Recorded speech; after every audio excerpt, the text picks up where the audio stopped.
حسبنا الله ونعم الوكيل نعم المولى ونعم النصير.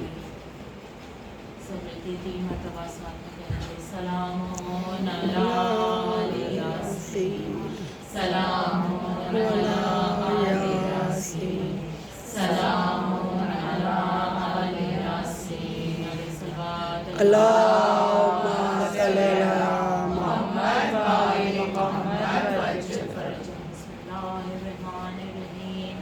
الحمد للہ رب العالمین، والصلاة والسلام علی سید الانبیاء والمرسلین، سیدنا و نبینا و حبیب قلوبنا و طبیب نفوسنا و شفیع ذنوبنا ابو القاسم محمد. اللہم صلی علی محمد وآل محمد وعجل فرجهم. طیبین الطاہرین المعصومین وعلی لعنۃ اللہ علی اعدائهم اجمعین فی یومنا ھذا الی یوم الدین. اما بعد فقد قال اللہ تبارک و تعالی فی کتابہ المبین وهو اصدق الصادقین.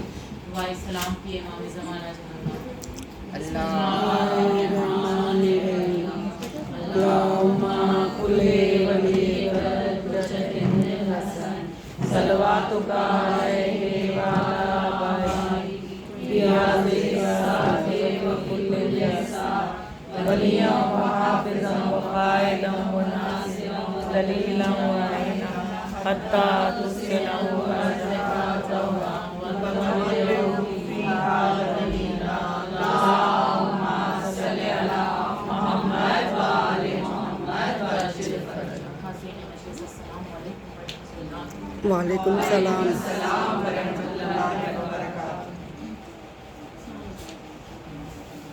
عزیزوں، کتنے مقدس، کتنے پاکیزہ آپ اور تمام عزادار ہیں کہ جن کو جناب زہرا نے چن لیا کہ وہ ان کے بیٹے کی فرش عزا کے اوپر آ کے اس ذکر میں شرکت کریں، اس ذکر کو سنیں.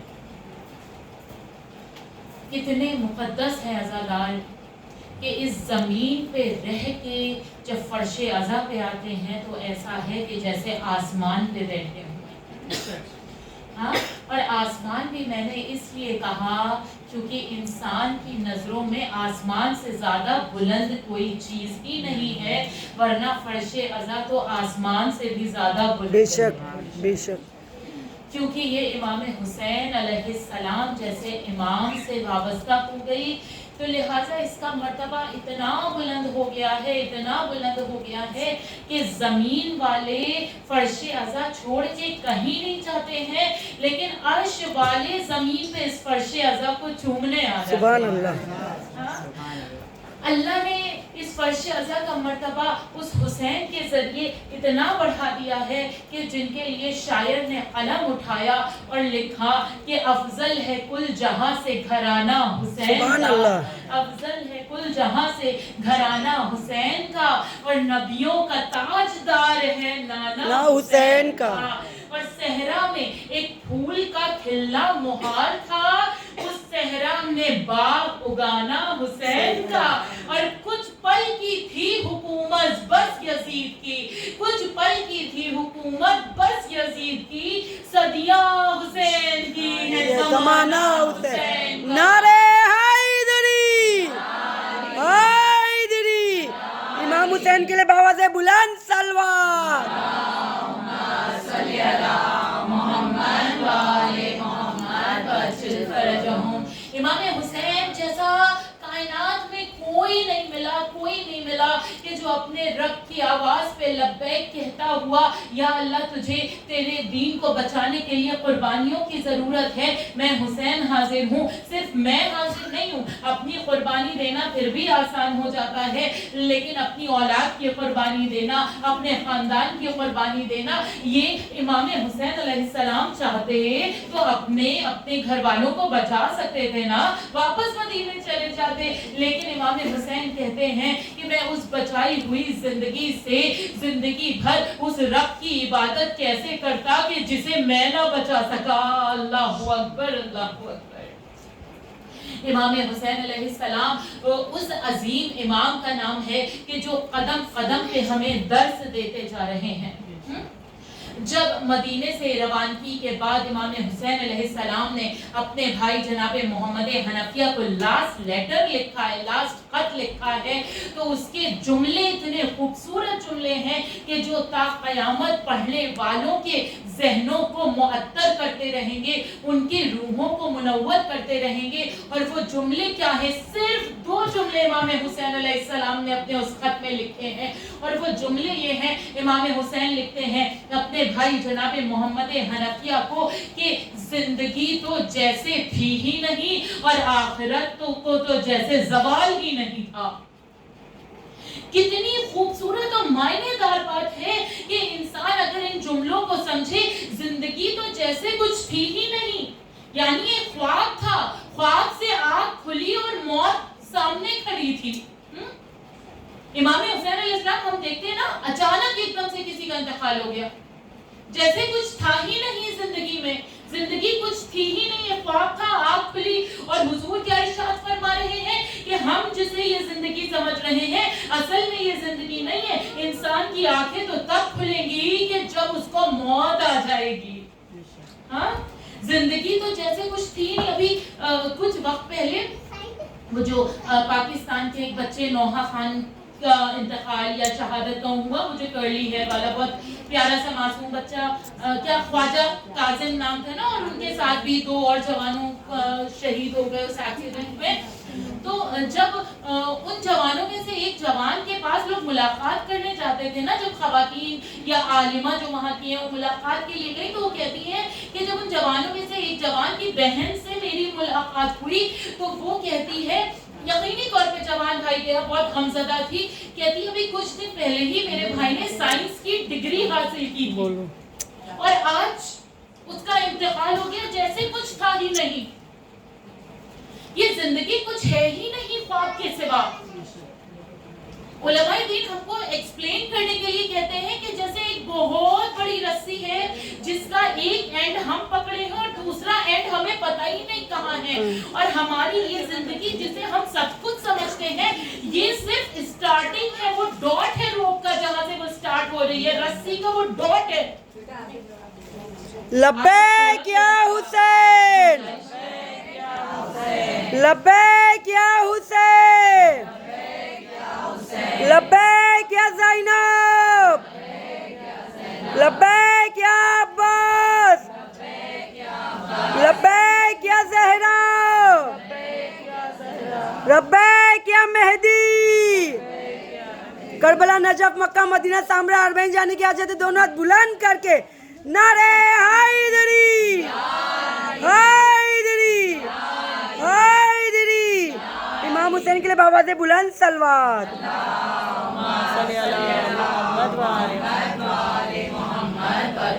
مولا آپ سب کو سلامت رکھے, آپ سب کی ہر دلی حاجات پوری ہو. الہی آمین. یہ نعرہ آپ لوگوں کو دنیا میں تو کامیاب کر رہا ہے لیکن آخرت میں اس سے زیادہ کامیاب کرے گا. آپ کو پتہ ہے جب آپ نام علی لگاتے ہیں تو آپ کو کیا ملتا ہے؟ کیا ملتا ہے؟ رسول خدا محمد مصطفیٰ اللہم صلی علی محمد.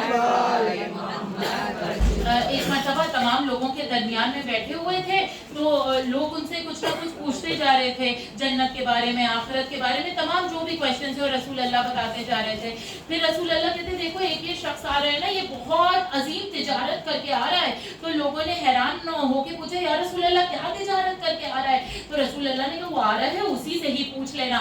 جیسے ہی وہ آیا تو سب کے سب اس کے اوپر ٹوٹ پڑے کہ بتاؤ کیا تجارت کر کے آ رہا ہے, کیونکہ ذہن میں صرف یہ رہتا ہے, اس کے علاوہ اور کچھ سمجھ ہی نہیں آتا ہے. سب کے سب وہ کہہ رہے ہیں ارے بھائی میں کوئی دولت کما کے نہیں آیا ہوں, میں کوئی ایسی تجارت کر کے نہیں آیا ہوں.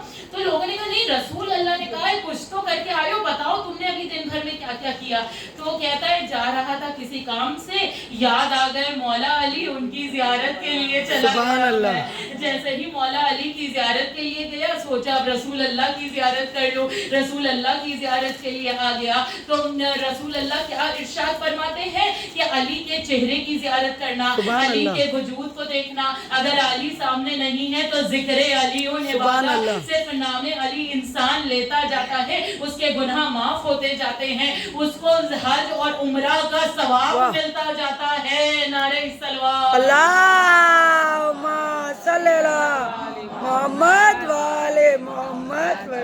جی آخرت کے حوالے سے یہ کہ ایک تو یہ نام علی بھی بہت کام آنے والا ہے انشاءاللہ. ہاں جب ایک مرتبہ کسی کے خواب میں شہید آئے تھے جناب حمزہ, تو انہی نے یہی تو بتایا تھا نا کہ آخرت میں جو چیزیں سب سے زیادہ کام آنے والی ہیں, ایک تو درود ہے, ایک اگر کسی کے لیے پانی کی سبیل کی ہے وہ ہے, اور تیسرا علی کا ذکر بہت کام آنے والا ہے.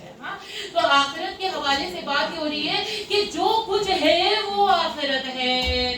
رسول اللہ ارشاد فرماتے ہیں کہ تمہیں ختم ہو جانے کے لیے نہیں اللہ نے پیدا کیا ہے. اور اب مثال یہ دی جا رہی ہے کہ اگر بچہ ایک معمولی سی ڈرائنگ بنائے, آڑی ٹیڑھی لکیریں بھی بنائے, تو وہ پسند نہیں کرتا کہ اس کی وہ ڈرائنگ خراب کر دی جائے. اور اللہ تو کہہ رہا ہے کہ میں نے اس مخلوق کو اشرف بنایا ہے, اشرف المخلوقات بنایا ہے, تو اسے کیسے ختم کیا جا سکتا ہے؟ یہ بندہ ہمیشہ کے لیے قائم کیا گیا ہے, ہمیشگی کے لیے بنایا گیا ہے, ہمیشہ رہنے کے لیے بنایا گیا ہے. تو جب ہمیشہ رہنے کے لیے بنایا گیا ہے تو امام حسین اس کے سوئے ہوئے ضمیر کو جھنجھوڑ رہے ہیں, اسے جگا رہے ہیں کہ دیکھو اس دنیا میں کھو کے, اس دنیا میں الجھ کے اپنی آخرت کو نہ بھول جانا, اس دنیا میں الجھ کے ڈر کے کہیں سچ کا حق کا راستہ نہ چھوڑ دینا. کیونکہ انسان اگر اپنے ذہن میں صرف آخرت رکھے گا نہ اپنی, تو وہ ہمیشہ صرف اس کوشش میں لگا رہے گا کہ کس طرح سے وہ ہر بیریئر کو, ہر رکاوٹ کو ہٹا دے. کون سا بیریئر, کون سی رکاوٹ جو اس کے اور اس کے رب کے درمیان حائل ہو جائے اور اس سے دور کر دے. کیونکہ جب آخرت میں سامنا اسی سے ہونا ہے تو خوش اندازی سے اللہ سے ملاقات ہوئے نا. ایسا نہ ہو کہ ہم شرمندہ کھڑے ہیں اللہ کی بارگاہ. ایسے تو بہت ساری باتیں انشاءاللہ جیسے جیسے اور آگے مجلسیں ہوں گی تو انشاءاللہ میں آگے ذکر کرتی جاؤں گی کہ ہمارے اندر کیا کیا کوالٹیز ہوتی ہیں. آج کے حوالے سے جو مرنے کے بعد کی پہلی منزل قبر ہے, اس کے حوالے سے دو باتیں اور واقعات کہ ہم اپنی زندگی میں کیسے چینجز لا سکتے ہیں. معمولی سی باتیں ہیں تاکہ وہ میری چھوٹی بچیاں, میری بہنیں اس کو اپنی زندگی میں امپلیمنٹ کر سکیں. کچھ لوگ ڈائریکٹ جنت سے سیدھا, ڈائریکٹ قبر سے سیدھا جنت میں پہنچ جائیں گے. کیسے پہنچ جائیں گے؟ کیا وہ میزان پہ نہیں جائیں گے؟ کیا وہ پولیس صراط پہ نہیں پہنچیں گے؟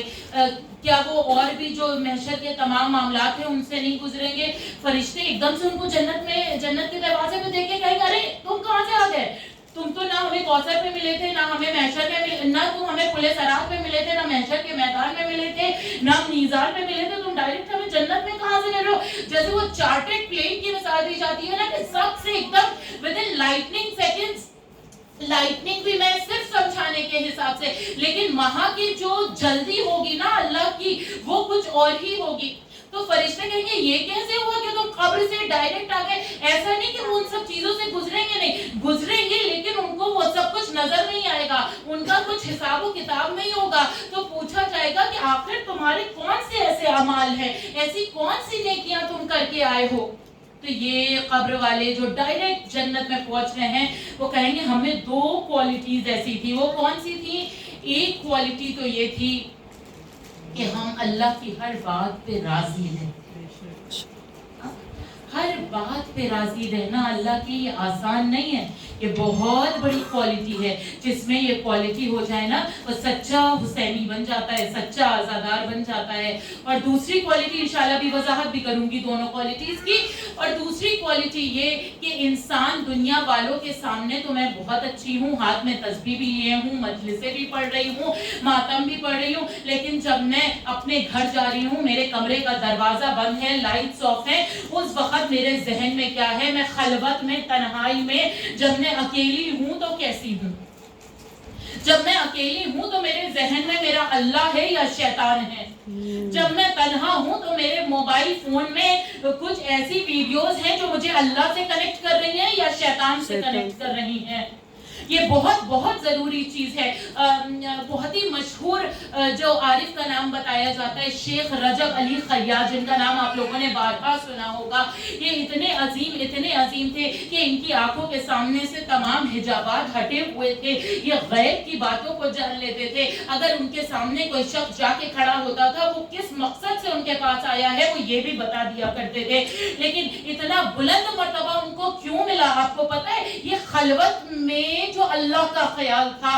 ایک مرتبہ جب ان سے پوچھا گیا کہ آپ کو اتنا بلند مرتبہ کیسے ملا شیخ رجب علی خیاط سے، تو وہ کہتے ہیں جب میں 22 سال کا تھا، 22 ایئرز کا تھا، تو میرے خاندان میں سے ایک لڑکی میرے گھر آئی، اور ایسے وقت میں آئی کہ جب گھر میں کوئی موجود نہیں تھا، اور اس نے مجھے گناہ کی دعوت دی. میں چاہتا تو میں گناہ کر سکتا تھا کیونکہ میں گھر میں اکیلا تھا، لیکن میں کمرے میں گیا، میں نے اپنی آنکھوں کو بند کیا اور میں نے کہا امام زمانہ صرف آپ کی محبت میں میرا دل چاہتا ہے کہ میں نظر اٹھا کے اس کی طرف دیکھ لوں، لیکن آپ کی محبت میں اپنی آنکھوں کو بند کر رہا ہوں. کہتے ہیں ان آنکھوں کا نامحرم کی طرف سے بند کرنا تھا کہ اللہ نے عجائبات کی آنکھیں میرے اوپر کھول دی. ماشاءاللہ، اللہ اکبر، اللہ اکبر. مجھ پہ غیب کی باتیں عیا ہونا شروع ہو گئی. اور اسی طرح سے ایک اور عالم کا واقعہ ملتا ہے کہ جو وہ یہ کہتے ہیں کہ ایک مرتبہ نوجوان تھے جو 20s میں غالباً، اور تمام دوست بیٹھے ہوئے جیسے مذاق میں باتیں کر رہے تھے. ایک کوئی لڑکی کا فوٹو ان لوگوں کے پاس تھا اور وہ کہتے ہیں کہ اس کی طرف دیکھ لو، یا کون ہے جو اس کی طرف دیکھے گا، یا جو وقت کے امام کو دیکھنا پسند کرے گا. آپس میں نوجوان اکثر کچھ ایسی باتیں کرتے ہیں. تو جب یہ سب باتیں کر رہے تھے تو انہی نے اس تصویر کی طرف پلٹ کے بھی نہیں دیکھا. ایک لمحے کے لیے اپنی آنکھوں کو بند کیا اور کہا کہ امام زمانہ یہ میرے دوست مذاق میں کہہ رہے ہیں کہ اس لڑکی کو دیکھنا پسند کرو گے یا امام زمانہ کو دیکھنا پسند کرو گے؟ تو مولا میں صرف آپ کو دیکھنا چاہتا ہوں، ان کی بات کو ایسا سچ کر دیجئے میں ادھر سے اپنی نظریں موڑ رہا ہوں. اور اس کے بعد انہی نے شرح نہج البلاغہ 20 والیومز میں لکھی. وہ کہتے ہیں میں شرح لکھتا جاتا تھا لیکن صرف شرح نہیں لکھ رہا تھا، امام زمانہ کی زیارت بار بار کرتا جا رہا تھا. ایک مرتبہ آواز بلند اللہم صلی اللہ محمد. امام زمانہ کی سلامتی کے لیے آواز بلند صلوات. محمد کا علی جزاک اللہ خیر الجزا. اور یہ کون ہے؟ علامہ تقی جعفری، جنہوں نے نہج البلاغہ کی شرح، اتنی خوبصورت شرح لی. امتحان انسان کی زندگی میں بار بار نہیں آتا ہے، ایک دو بار امتحان آ جاتا ہے. اب انسان کے اوپر ہے کہ وہ اس اپورچونٹی کو گریب کر لے، اللہ کی رضا حاصل کر لے، اللہ کو راضی کر لے، اپنی آخرت سنوار لے. یہ اگر اس وقت اس تصویر کو مثال کے طور پہ دیکھ لیتے تو کیا ان کی امام زمانہ کی زیارت ہوتی؟ امام زمانہ کچھ اس غلط آپ کو کبھی نظر ایسے نہیں آئیں گے. ویسے تو کربلا کے میدان میں دشمن دیکھ رہے تھے، لیکن کیا وہ آنکھیں معرفت والی تھی؟ نہیں تھی. اگر محبت والی نگاہوں سے امام زمانہ کی زیارت کرنا چاہتے ہیں تو پھر ان آنکھوں کو پاک کریں نا کہ جس سے امام زمانہ کی زیارت کرنا چاہتے ہیں. اگر اپنا نام امام زمانہ کی زبان سے سننا چاہتے ہیں نا تو اپنے کانوں میں آوازیں کیا جا رہی ہیں ان آوازوں کو پاک کریں کہ مولا میرے کان میں کوئی ایسی آواز نہیں جائے گی، کبھی نہیں جائے گی کہ جو ایسی ہو جو امام زمانہ کی آواز کے لیے بیریئر بنے ہمارے کانوں تک پہنچنے کی. عزاداران امام، انسان جو چاہے وہ کر سکتا ہے کیونکہ انسان کو اللہ نے اتنا اشرف بنایا ہے کہ وہ اس دنیا میں اللہ کی صفات کا مظہر بن سکتا ہے اور اپنی آخرت کو کامیاب بنا سکتا ہے. اور دوسری چیز میں نے آپ کے حوالے کیا کی تھی، ایک پہلی چیز تو یہ کہ آپ اپنی خلوت میں کیسے ہیں، دوسری چیز یہ کہ آپ اللہ کی مرضی میں راضی رہنا سیکھ لیں. جب انسان اللہ کی مرضی میں، حالانکہ یہ بہت بڑا ٹاپک ہے، اس کے اوپر پوری ایک مجلس ہے، یہاں پہ صرف شارٹ میں اور میں مسائل کی طرف آ جاؤں گی کہ اللہ کی رضا میں راضی رہنا اتنا ضروری ہے کہ امام حسین علیہ السلام کربلا کے میدان میں ارشاد فرما رہے ہیں اپنے تمام خیمے والوں کو کہ اے میری سیدانیوں، اے میری بہنوں، اے میری بچیوں، اے میری بیٹیوں، ایک ایک کو مخاطب کر رہے ہیں کہ دیکھو ابھی ایک عظیم مصیبت کا سامنا کرنا باقی ہے. ابھی میں مسائل کی منزل پہ نہیں آئی ہوں. ایک عظیم مصیبت کا سامنا کرنا باقی ہے، لیکن یاد رہے کہ کبھی کوئی شکوہ نہیں کرنا. ہاں، شکوہ نہیں کرنا، ہمیشہ راضی رہنا. کتنے عظیم جملے کہے جا رہے ہیں. ہم اپنی تکلیفوں میں، پریشانیوں میں پریشان ہو کے کتنے نازیبا کلمات ادا کر دیتے ہیں. ابھی کچھ دن پہلے میں بیٹھی ہوئی یہ سوچ رہی تھی کہ اگر میری کوئی دعا تھوڑا مثلاً وقت سے پوری ہو رہی ہے، میری کوئی بیماری زیادہ وقت لے رہی ہے مجھے صحت دینے میں، یا جو بھی، تو میں کتنا پریشان ہو جاتی ہوں. فرسٹریشن ہو جاتا ہے نا کہ یا اللہ مجھے یہ کیوں نہیں میری دعا قبول ہو رہی، کیوں نہیں میری دعا قبول ہو رہی. کیونکہ میرے ایمان میں شاید کہیں نہ کہیں پہ کمی ہے. لیکن تب میرے ذہن میں یہ خیال آیا میں اپنے چند دن کی دعاؤں کی نہ قبول ہونے پہ کتنا پریشان ہوں، لیکن وہ فرزند زہرا کتنے 100 سال سے پردہ غیبت میں اپنی دادی کے ظلم کا انتقام لینے کے لیے، کربلا والوں کے خون کا انتقام لینے کے لیے بے قرار ہے. لیکن امام رضا میں، امام زمانہ میں کہیں سے کوئی پریشانی ہمیں نظر نہیں آ رہی، بلکہ ان میں صرف رضا اور کنٹینٹمنٹ نظر آ رہا ہے کہ اللہ کی جب مرضی ہوگی تب حجاب ہٹا دیا جائے گا، تب امام زمانہ کا ظہور ہو جائے گا.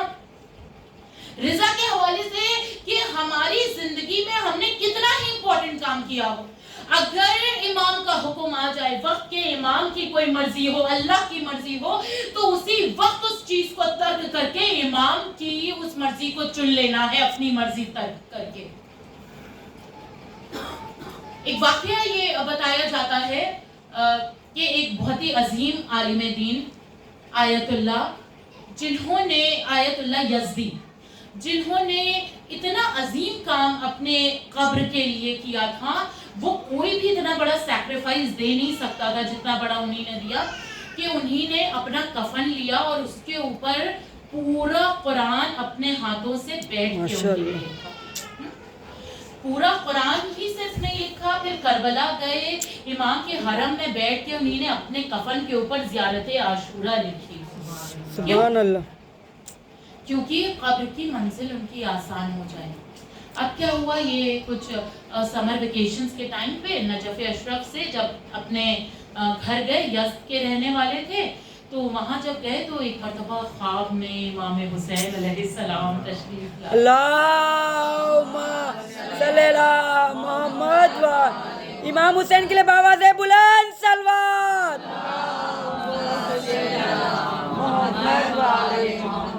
اچھا، جب مولا خواب میں آئے نا تو ان سے ان کی سب سے بڑی قربانی مانگی. انہی نے اس کفن پہ جو اتنے وقت سے محنت کی تھی، انہی نے کہا اے کاظم یزدی، میرا فلانا دوست وہاں انتقال پا گیا ہے، جو کفن آپ کے پاس ہے وہ آپ اس کو جا کے پہنا دیں.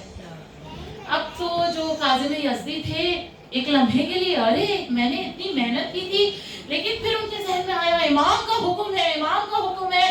بنا سوچے سمجھے وہ کفن لے کے جو محلہ بتایا تھا وہاں قبرستان میں پہنچ گئے. دیکھا ایک جنازے کو، میت کو غسل دیا جا رہا ہے، تو جو شخص غسل دے رہا تھا نا تو اس نے آواز دی کہ لاؤ لاؤ کفن جلدی لاؤ. تو یہ حیران ہو کے کہتے ہیں تمہیں کیسے پتا کہ میں کفن لے کے آیا ہوں؟ کہا جس حسین نے تمہیں کفن لے کے یہاں بھجوایا ہے، اسی حسین نے مجھے غسل دینے کے لیے اسے بھجوایا تھا. اللہ اکبر، اللہ اکبر. اب تو یہ گئے. اچھا، اب وہ شخص کی کیا کوالٹیز تھی، یہ بات تو ایک الگ مجلس ہے پوری. یہاں پہ صرف کہ اپنی مرضی کو اللہ اور امام کی رضا کے آگے کیسے قربان کر دینا ہے. اس شخص کو غسل دیا گیا اور وہی کفن پہنایا گیا جو انہی نے اتنے سالوں سے لکھا ہوا تھا. لیکن وہ شخص کتنا معتبر، کتنا پاکیزہ ہوگا کہ حسین آ کے اس کے لیے کہہ رہے ہیں اس کو غسل دو، اس کو کفن دو. اور کفن بھی کیسا کہ جس پہ پورا قرآن اتنے مبارک عالم نے لکھا ہو، جس پہ کربلا میں امام حسین کے روضے میں بیٹھ کے آہا مقدر اس مرنے والے کا کہ ایسا کفن مل رہا ہے. اور اس کی یہ کوالٹیز پہ بتائی گئی کہ ویسے تو یہ بہت معمولی انسان تھا، لیکن اس کی کوالٹیز یہ تھیں کہ اس میں صداقت پائی جاتی تھی، اس میں امانت داری پائی جاتی تھی، اور محبت اہل بیت اس کے دل میں ٹوٹ کے بھری ہوئی تھی. یہ زبانی محبت نہیں ہوتی ہے. اصل محبت وہ ہوتی ہے کہ جس محبت میں ہم اپنا سب کچھ قربان کرنے پہ تیار ہو جائیں. تو آیت اللہ کاظم یزدی، سید کاظم یزدی، کیا ان کے لیے آسان ہوا ہوگا وہ اپنا کفن دینا؟ لیکن امام کی رضا کے لیے انہی نے وہ دے دیا. اب اس کے آگے تو مجھے روایت نہیں ملی، لیکن میرا دل کہتا ہے کہ جب یہ خود قبر میں گئے ہوں گے تو ہو سکتا ہے ظاہری طور پہ انہیں کہیں سے کربلا کا کفن مل گیا ہوگا، لیکن وہ کفن پہ خود امام حسین نے آ کے مہر لگائی ہوگی کہ یہ ہمارا سبحان اللہ، حسین ہے. بے شک امام حسین نے مہر لگائی ہوگی، کیونکہ امام حسین کے ایک بار کہنے پہ انہی نے اپنی محنت سے بنایا ہوا کفن دے دیا. ان کی قبر میں امام حسین آ کے ان کو گلے لگایا ہوگا کہ اے یزدی تم نے ہماری بات مانی، لو تمہاری آخرت کی منزل ایک لمحے میں آسان کرتا ہوں. صلوات اللہم صلی اللہ محمد والے محمد. اور یہ رضا کے حوالے سے اور بہت ساری باتیں میرے ذہن میں. چلے آخری بات میں آپ کے ذہنوں کے حوالے کرتی ہوں اور اس کے بعد میں مسائل کی طرف آ جاؤں گی کہ اگر ہم اللہ کی مرضی کے لیے اپنا کچھ قربان کر دیں، کچھ سیکریفائس کر دیں. اکثر ہم لوگ دنیا میں دیکھتے ہیں نا کہ ہماری زندگی میں صرف شکایت ہی شکایت ہے، شکر تو کہیں ہے ہی نہیں. بیوی کو شوہر سے شکایت ہے، شوہر کو بیوی سے شکایت ہے، والدین کو بچوں سے شکایت ہے، بچوں کو والدین سے شکایت ہے، جہاں جاب کرنے جاتے ہیں باس کو امپلائی سے شکایت ہے، امپلائی کو باس سے شکایت ہے، کام والیوں کو جہاں کام کرتی ہیں وہاں شکایت ہے، گھر والوں کو کام والیوں سے شکایت. کوئی کسی سے راضی، کوئی خوش ہے ہی نہیں. انسان کی زندگی کا سکون ختم کر رہا ہے ہر وقت شکایت کر.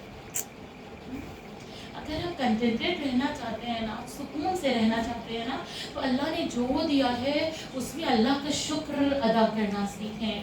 آئی نو بہت ایزلی میں نے کہہ دیا، امپلیمنٹ کرنا بہت مشکل ہوتا ہے. ایک واقعہ آپ کے حوالے اور میں مسائل کی طرف آ جاؤں گی. ایک بہت دولت مند شخص تھا، بہت دولت مند شخص تھا. شاید میں نے کبھی یہ واقعہ پڑھا ہو، میرے ذہن میں نہیں، میں نے یہاں کہاں پڑھا ہے. لہٰذا بہت دولت مند شخص تھا، تو کچھ اس کے بزنس میں پرابلم ہو گئی. اب تو وہ اتنا پریشان کہ رات میں سو نہیں پاتا. کئی سال پہلے کی بات ہے، ایک سیکنڈ یہ واقعہ روک کے. لندن کا ایک ملٹی ملینئر تھا، لیکن راتوں کو سو نہیں پاتا تھا. پتہ یہ چلا دولت سکون نہیں دیتی ہے بلکہ سکون چھین لیتی ہے انسان کا. اس نے نیوز پیپر میں آرٹیکل دیا کہ میں روز رات میں دوا کھاتا ہوں سونے کی، سلیپنگ پلز کھا کے سوتا ہوں. کوئی اگر مجھے ایک رات سکون سے سلا دے تو میں اسے دولت مند کر دوں گا. ہاں پتہ یہ چلتا ہے کہ دولت سکون نہیں دے رہی ہے. ہماری زندگی کا ہر عمل قربتاً اللہ نہیں ہوتا ہے، بلکہ دولت کی قربت ہماری نیت میں ہوتی ہے. ایک جنرل بات کر رہی. تو کیا ہوا، یہ بزنس مین رات بھر سو نہیں پا رہے، بے چینی میں ہے.